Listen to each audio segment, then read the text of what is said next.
क्या आपने कभी सोचा है कि जब हम जिम्मेदारी नहीं लेते तो हमारे काम में क्या होता है? अक्सर हम अपनी क्षमताओं को कमजोर समझकर या डर और संदेह के चलते किसी चीज को करने से पीछे रह जाते हैं, बिना उसे आजमाने का मौका देने का। लेकिन क्या हम यह सोचते हैं कि ऐसे मौके पर हम कितना बड़ा मौका देते हैं? इस वीडियो में हम देखेंगे कि जब हम जिम्मेदारी से मुकरते हैं तो हम स्वयं को, अपने पूरे पोटेंशियल को पहचान और प्राप्त करने का मौका बर्बाद करते हैं। जिम्मेदारी लेने के वजह हम अपने कामों को अधूरा छोड़कर स्वयं को नकारने से बचते हैं, और इससे हमारे जीवन में निरंतर संकोच और आत्मसंकट की भावना बनी रहती है। ये वीडियो आपको यह सिखाएगा कि जब हम खुद पर और अपनी क्षमताओं पर विश्वास करते हैं तो हम किसी भी चुनौती का सामना कर सकते हैं, और कैसे हमारे कामों में चमत्कार हो सकता है।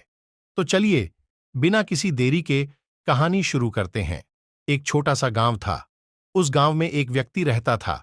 उस व्यक्ति को भी यही तकलीफ थी। वह हमेशा खुद क्षमताओं पर शक किया करता था। वह हमेशा दुविधा में रहता था।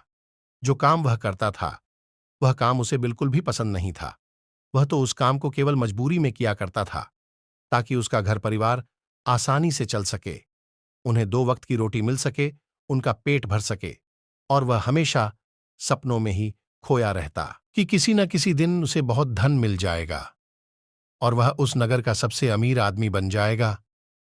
उसके पास वह सब कुछ होगा जो एक धनी व्यक्ति के पास होता है। सारी सुख सुविधा होगी।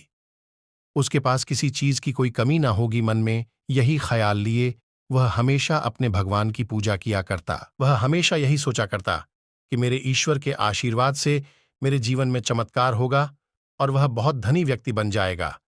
इसीलिए वह दिन रात, सुबह शाम केवल अपने इष्ट की पूजा करता, उनकी भक्ति में खोया रहता। और जब भी कोई उसे किसी कार्य के लिए कहता तो वह यही कहता, जो होगा वही करेंगे, मैं भला कौन हूं, करने वाले तो सब वही हैं। लेकिन वास्तविकता में उसके मन के भीतर एक दुविधा थी। कुछ भी करने के लिए वह हमेशा दुविधा में फंसा रहता था। वह कभी किसी निर्णय पर पहुंच ही नहीं पाता था, और जब भी वह किसी कार्य को पूर्ण नहीं कर पाता था, तब भी उसके पास तरह तरह के बहाने हुआ करते थे। जैसे, मैंने तो बहुत कोशिश की, किंतु यह कार्य पूर्ण हो ही नहीं सकता, यह कार्य करना तो असंभव है, यह कार्य बहुत कठिन है। इस तरह के उसके पास कई तरह के बहाने थे, जिससे वह खुद को समझा दिया करता था। उसकी पत्नी और उसके घर वाले उसे ताना मारा करते, उसे तरह तरह की बातें सुनाया करते, लेकिन वह व्यक्ति कुछ करने का नाम ही नहीं लेता था। एक दिन उसकी पत्नी उस व्यक्ति से कहती है, अरे तुम कुछ करते क्यों नहीं? आखिर हमारा परिवार ऐसे कब तक चलेगा? तुम जो मजदूरी करके पैसे लाते हो, उसमें घर का खर्चा नहीं चल पाता। आखिर तुम कुछ और काम क्यों नहीं करते? इस पर वह व्यक्ति कहता है, जैसी मालिक की इच्छा वह जैसा रखना चाहेंगे, हमें वैसे ही रहना होगा। मैं चाहे कितना भी प्रयास क्यों न कर लूं, लेकिन मैं उसे अधिक धन नहीं कमा सकता जब तक कि मेरे मालिक ना चाहे। एक दिन उसका बच्चा बहुत बीमार पड़ गया और उसे अच्छे इलाज की आवश्यकता थी, लेकिन उस व्यक्ति के पास धन नहीं था। तभी उसकी पत्नी रोते हुए उस व्यक्ति के पास आई और कहने लगी, अरे जाइए ना, कुछ पैसों का बंदोबस्त कीजिए, ना हमारा बच्चा यूं ही मर जाएगा। इस पर वह व्यक्ति कहता है, अरे पगली, तू चिंता क्यों करती है? इसे कुछ नहीं होगा, मेरा ईश्वर मेरे साथ है और वह इसे बचा ही लेंगे, वह ऐसा कुछ नहीं होने देंगे। आखिर में उनकी इतनी पूजा करता हूं, दिन रात उनकी आराधना करता हूं, उनकी भक्ति करता हूं, इसीलिए हमारे बच्चे को कुछ नहीं होगा। तू चिंता मत कर। अपने पति की यह बात सुनकर उस व्यक्ति की पत्नी घर से बाहर निकली और उसने हर जगह हाथ पैर मारे, हर जगह लोगों से बात की, लोगों से धन मांगा, लोगों से मदद मांगी, लेकिन किसी ने उसकी कोई मदद नहीं की।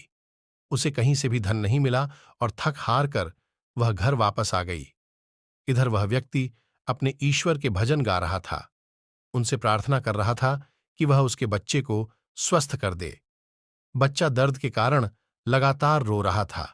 उसकी पीड़ा असहनीय होती जा रही थी, जिस कारण उसका चीखना चिल्लाना और भी बढ़ता जा रहा था। काफी समय तक वह बच्चा चीखता चिल्लाता रहा, लेकिन उस व्यक्ति को तनिक भी फर्क नहीं पड़ा और अचानक उस बच्चे का चीखना चिल्लाना बिल्कुल शांत हो गया।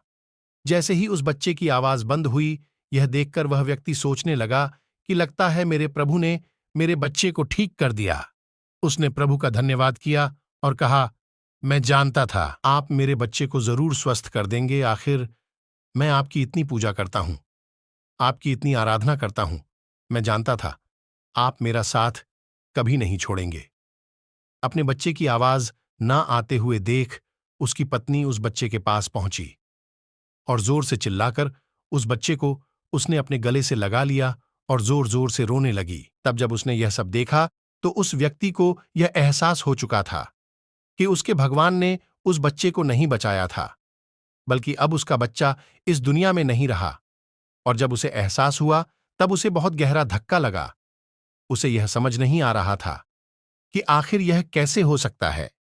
वह तो अपने प्रभु की इतनी भक्ति करता है, इतनी आराधना करता है, फिर आखिर यह कैसे हो गया। उसके मन में ऐसे कई प्रकार के प्रश्न उत्पन्न हो रहे थे और उन प्रश्नों को लेकर वह यहां वहां भटक रहा। और ऐसे ही कई दिन बीत गए। दिन के बाद हफ्ते और हफ्तों के बाद महीने बीत गए, लेकिन अब तक उसे उसके प्रश्नों का कोई उत्तर नहीं मिला था। जब भी किसी से इसके बारे में बात करता तो हर कोई उसे केवल एक ही जवाब देता कि लगता है तुम्हारी भक्ति में कोई कमी रह गई थी। शायद इसी कारण ईश्वर ने तुम्हारी नहीं सुनी। लेकिन उसे किसी बात पर कोई यकीन नहीं था। उसे उस जवाब से कोई संतुष्टि नहीं मिल रही थी। वह अपने बच्चे को खोने के कारण बहुत तकलीफ में था।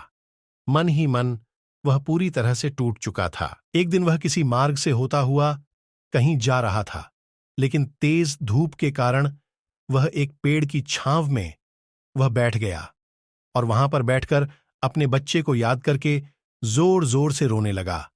उसी मार्ग से एक साधु गुजर रहे थे। उन्होंने जब उस व्यक्ति की रोने की आवाज सुनी तो वह उसके पास पहुंचे और उस व्यक्ति से कहते हैं, क्या बात हो गई? आखिर तुम इतनी जोर जोर से इस तरह रो रहे हो? क्या कोई संकट आ पड़ा है? आखिर क्या बात है? मुझे बताओ इस पर। उस व्यक्ति ने अपनी सारी बातें उस साधु को बता दीं और साधु से कहता है, हे गुरुवर, आखिर इसमें मेरी क्या गलती है? आखिर मैं क्या किया? मेरी पत्नी मुझे मेरे बच्चे की मौत का जिम्मेदार ठहराती है। आप ही बताइए भला मैं अपने बच्चे को क्यों मारना चाहूंगा? मैं तो ईश्वर से उसकी सलामती के लिए दुआ मांग रहा था। तो क्या मैंने गलत किया है? तभी उन गुरुवर ने उस व्यक्ति से कहा, यदि तुम्हारे बच्चे को इलाज मिल जाता तो क्या वह ठीक हो जाता? इस पर वह व्यक्ति कहता है, हां, अवश्य ठीक हो जाता। तभी वह साधु उस व्यक्ति से कहते हैं, तो आखिर तुमने इलाज क्यों नहीं करवाया?